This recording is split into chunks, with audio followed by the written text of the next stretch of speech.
Şimdi orada aman da orada bakayım limonları Hocam acıkladı. limonlu zencefil sirkesi yapıyorum Limonlu hocam. zencefil sirkesi. Ne diyeceksiniz acaba? Bunu çok merak ediyorum. Vallahi uzak durunuz derim.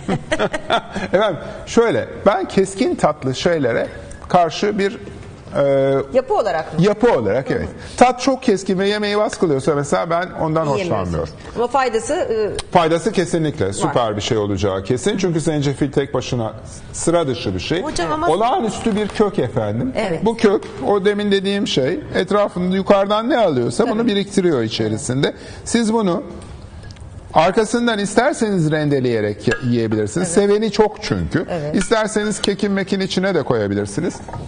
Ama sirkesini bugüne kadar görmemiştim. Sirkesi de tabii ki yapılabilir. Hocam turpun sirkesi oluyor, pancarın sirkesi oluyor da niye zencefilin olmasın çok ki? lezzetli oluyor ve salatalara inanılmaz güzel bir aroma katıyor. Olur.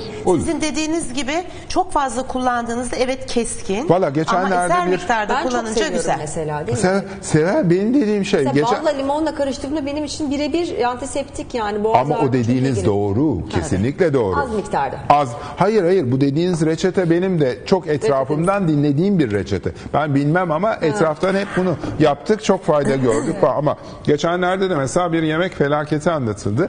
Bu mutfakta bir mutfaktan bahsediliyor. Bir başka ülkenin mutfağı, uzak doğu bir parça. Aşırı zencefil kullanımı var. Her şeyin içine zencefil. Peki. Sonuçta yediğinizin hiçbir şeyin tadını almıyorsunuz. Sadece zencefil yer gibi. Duygusunu kaybediyoruz. Evet. Ya hocam süt, sarımsak, bal ve su karışımının faydalı olduğu iddiaları var. Doğru mu? Son olarak bakın rol yapıyor. Süt, sarımsak, bal. Bal, su. Bence biraz mantıksız bir karışım. Mantıksız bir karışım. Hiç bunu da bertaraf ediyoruz hocama.